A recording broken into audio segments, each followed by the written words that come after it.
3 organismes impliqués se mobilisent pour une bonne cause. La hausse des tarifs d'électricité, un fardeau financier remis en grande majorité aux entreprises. Les auteurs finalistes du prix Saint-Pacôme sont maintenant connus.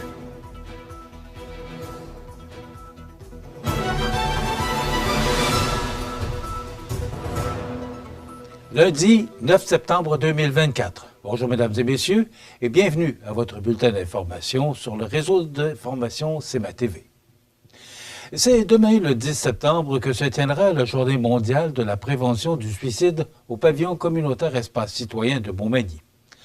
À cet effet, l'ANCRE, le Trait d'Union et le CI3S de Chaudière-Appalaches invitent la population à participer à l'événement Ravive ta flamme. De plus, le film documentaire « Des vies à vivre » sera présenté ce même jour de 10h à 19h à la salle François Prévost, projection de contenu et de témoignages qui ont incité les organisateurs à se mobiliser pour créer cet événement.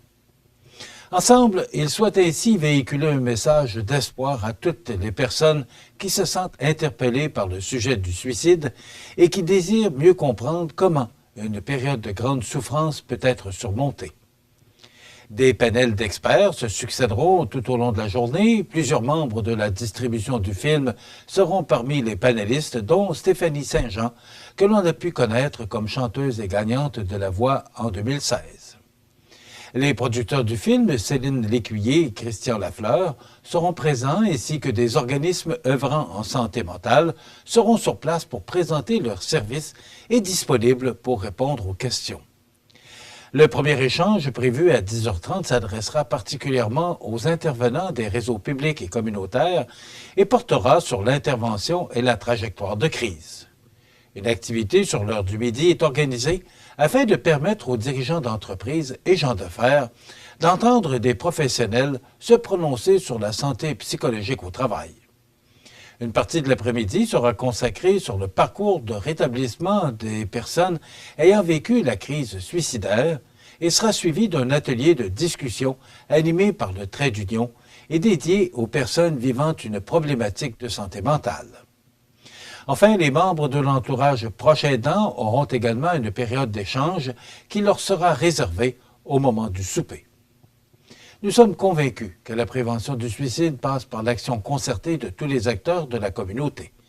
Ensemble, nous nous efforçons de créer un environnement où la discussion autour de la santé mentale est encouragée et déstigmatisée. Notre objectif est de rendre visible l'invisible, de briser l'isolement et de rappeler à chacun qu'il y a toujours une main tendue prête à offrir le soutien nécessaire pour traverser les moments difficiles, de mentionner d'un commun accord les 3 partenaires.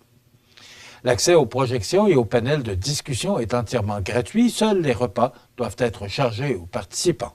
Pour obtenir de l'information pour les réservations pour le dîner, vous pouvez contacter les organismes l'ANCRE ou le Trait d'Union. D'ailleurs, les deux directrices générales seront nos invités un peu plus tard dans notre émission. Le premier ministre du Québec, François Legault, a émis un point de presse jeudi, l'information selon laquelle les entreprises auraient un plafond d'augmentation annuelle de leur facture d'électricité à 6 %, comparativement à 3 % pour les tarifs résidentiels. Le gouvernement appuierait cette décision sur la différence que paient leur électricité les entreprises québécoises comparativement aux entreprises des autres provinces canadiennes.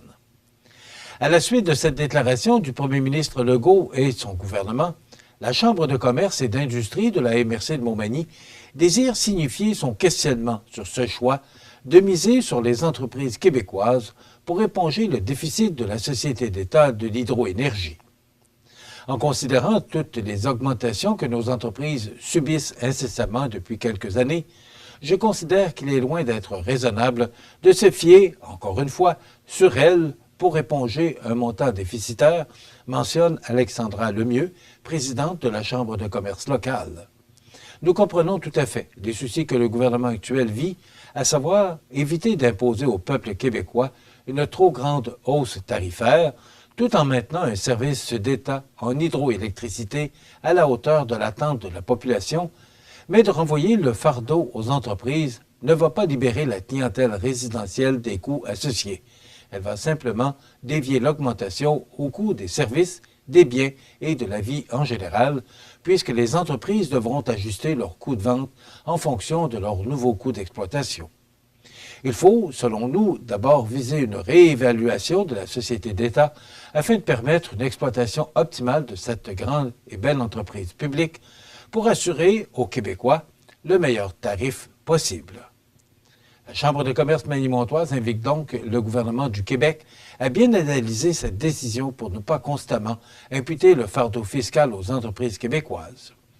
Bien que les coûts énergétiques puissent être inférieurs à d'autres provinces canadiennes, les autres coûts d'exploitation, eux, ne cessent d'augmenter et rendent la compétitivité de nos fleurons québécois de plus en plus difficile.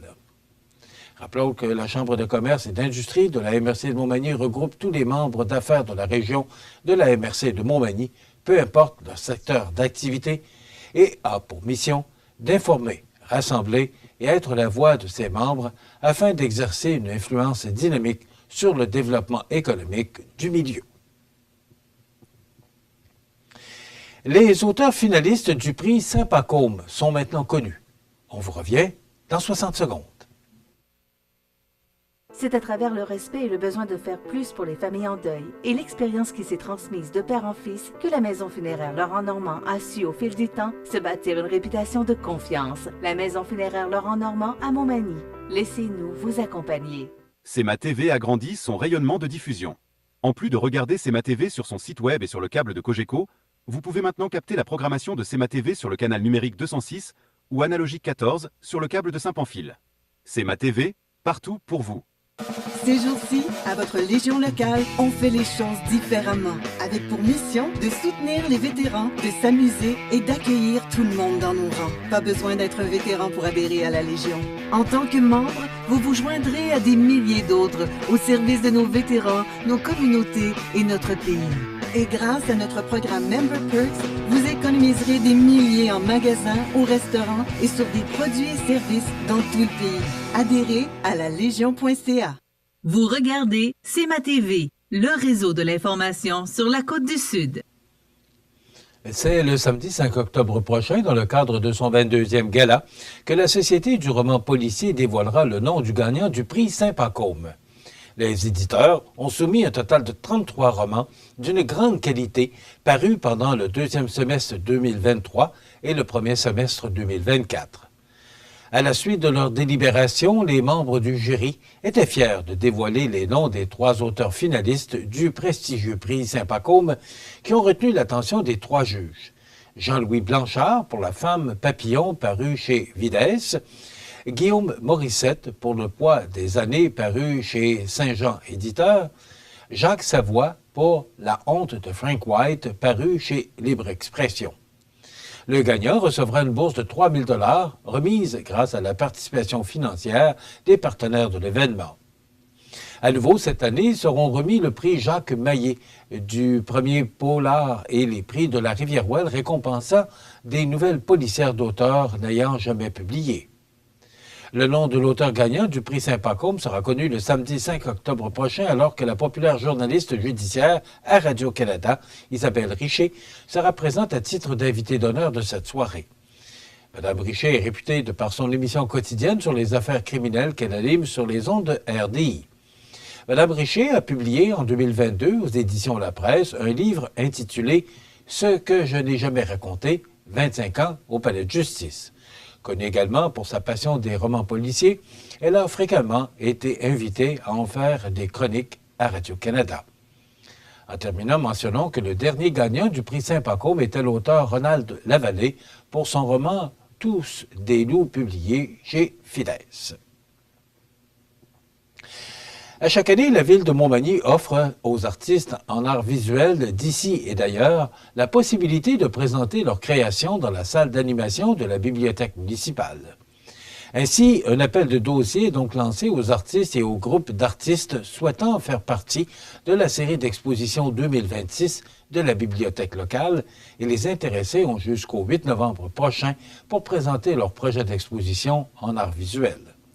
Cependant, les artistes sélectionnés pour exposer leurs œuvres devront s'engager à léguer une de leurs réalisations à la Corporation de la Bibliothèque municipale à des fins de financement.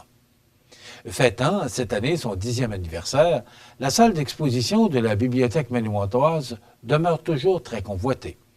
Ce magnifique établissement a pu recevoir, en ses murs, des exposants de renom, grâce à cette salle d'exposition qui offre un espace doté d'un système d'accrochage et d'éclairage répondant aux normes muséales. Toutes les conditions d'acceptation, les critères de sélection et les modalités de transmission relatifs à cet appel de dossier se retrouvent sur le site de la Ville ou encore vous pouvez communiquer avec Patrick Morancy, coordonnateur des activités culturelles et patrimoniales à la Ville de Montmagny, pour de plus de détails. Les sports, présentés par Groupe Corriveau, entrepreneur électricien et plomberie, un appel, 4 services. Groupe Corriveau à Montmagny, 88 248 8992, votre solution. Vous avez des projets de construction ou de rénovation? Pensez Groupe Corriveau, entrepreneur électricien et plomberie. Un appel, 4 services, 88 248 8992, Groupe Corriveau à Montmagny ou groupecorriveau.com. La solution pour du travail bien fait.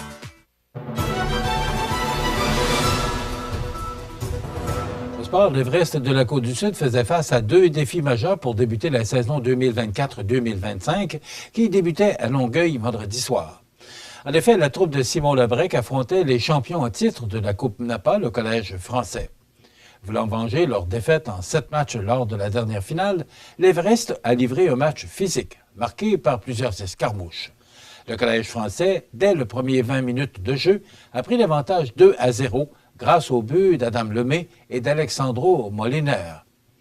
Malgré une deuxième mouvementée, avec entre autres 22 minutes de pénalité cumulée, Seren Thibaut Choboy a profité d'un avantage numérique pour inscrire le premier but de l'Everest cette saison. Mathis Martin a ensuite égalisé avec l'aide de Tommy Saint-Pierre et Charles-Antoine Alain. Moliner a redonné l'avantage à son équipe avec son deuxième but, mais Victor Poulet a répliqué 44 secondes plus tard, ramenant le score 3-3 après 40 minutes. La troisième période a suivi le même rythme. Thibaut Choboy a marqué à la 58e seconde, mais Mathieu Gosselin a ramené les deux équipes à égalité, menant à une prolongation. Moliner a complété son tour du chapeau pour offrir la victoire au Collège français. Et dimanche, l'Everest se rendait à Saint-Jérôme pour y affronter les Panthères. L'Everest a pris les devants 4-1 après 20 minutes et a maintenu son avance pour remporter sa première victoire de la saison 7-3. Seren Thibaut Choboy, encore lui, a poursuivi son excellent début de saison avec un tour du chapeau et une passe. Thomas Bégin et Dan Chrétien s'étant également illustrés. Le premier match à domicile de l'Everest a lieu le 13 septembre à 19h45 face aux Braves de Valleyfield. Voilà ce qui complète notre bulletin d'information. Dans un moment, des prévisions de la météo pour notre région. Pour joindre la salle de nouvelles de CMA-TV, nouvelles au pluriel @cmatv.ca ou encore 88 241 13 13 poste 226. Les prévisions de la météo. Une présentation de Promutuelle Assurance Montmagny-Lillet. Toujours à l'écoute de vos besoins.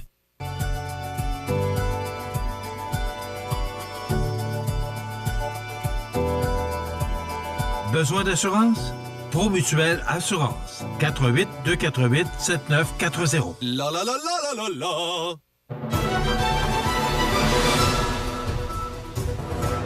Alors, une fin de semaine comme ça. Hein? C'est hier, là, c'était venteux, c'était vraiment frais. Ça sent l'automne. On s'en vient tranquillement. Là, même, je ne sais pas si vous avez remarqué, mais à quelques endroits, les arbres commencent à changer de couleur. Fait qu'il faut se faire une idée que dans quelques jours, on changera de saison. Maintenant, pour la prochaine semaine, je vous dirais qu'on a quand même de bonnes nouvelles. Si vous regardez l'image satellite ce matin, vous voyez que c'est nuageux et il y aura des nuages tout au cours de la journée. Mais on va percevoir le soleil à travers ces nuages. Et si on regarde l'image radar, il n'y a pas de précipitation, du moins pour les prochaines heures. Alors, en résumé, pour aujourd'hui, lundi, ça nous donne, comme météo, du temps généralement nuageux, 40 de probabilité d'averse ce matin, vent du sud-ouest de 30 km/h avec des rafales à 60, maximum frais et sous les normales de saison à 16. Ce soir et la nuit prochaine, partiellement nuageux, vent du sud-ouest de 20 km/h, minimum de 11. Pour demain mardi, alternance de soleil et de nuages, vent du sud-ouest de 20 km/h, maximum de 18, et ça se réchauffe, là. Plus on avance dans le temps. Mercredi, c'est du soleil avec 22. Jeudi, alternance de soleil et de nuages avec 24. Et pour vendredi, on parle de soleil avec un maximum de 24 degrés. Les normales de saison, instanciées de l'année, sont de 18 le jour, 6 la nuit. Le soleil s'est levé à 6h13 ce matin et se couchera à 19h05 minutes. Il fait actuellement 11 degrés à l'extérieur des studios de CMA-TV. Les vents soufflent de direction sud-ouest à 26 km/h. L'humidité est à 78 % et la pression barométrique est à 101,0 kPa. Maintenant, pour le bateau qui fait la navette entre Montmagny et l'île aux Grues, donc les départs de l'île aux Grues, 10h et 19h30, et les départs de Montmagny s'effectueront à, je vous donne ça dans quelques instants, 8h30, soit dans une douzaine de minutes, 10h45 et 20h15. Donc, c'est plus nuageux aujourd'hui, ça demeure frais, mais plus on avance dans le temps, plus les températures vont se réchauffer. Voilà, ça complète les prévisions de la météo. Et pour le menu de notre émission de ce lundi 9 septembre, on devait recevoir Mme Lisanne Tanguay et Mélanie lors de la course aux couleurs du Sud qui se déroulera prochainement à Saint-Paul-de-Montmagny. Mais en raison d'un problème de voix, Mme Tanguay ne peut être avec nous. Donc, on va vous passer en rediffusion le docteur Jean-Pierre Després qui nous parlera de santé durable. Et on reçoit aussi, parce que vous savez que demain, il y a une journée sur la prévention du suicide qui est organisée par le Trait d'Union, l'ANCRE et le CI3S Chaudière-Appalaches au Centre communautaire Espace citoyen. Et donc, Mme Mélissa Boilard, directrice générale du Trait d'Union, et Mme Renée Hébert, directrice générale de l'ANCRE, viendront nous parler de ce qu'on nous présentera dans le cadre du mois de septembre, qui est le mois de la prévention du suicide. Donc, c'est ce qu'on vous propose comme menu. Bien sûr, on va parler d'actualité. Ce ne sont pas les sujets qui manquent. Alors, il y aura les avis des essais. C'est le menu de cette émission du 9 septembre. Je vous souhaite donc une excellente émission à notre antenne.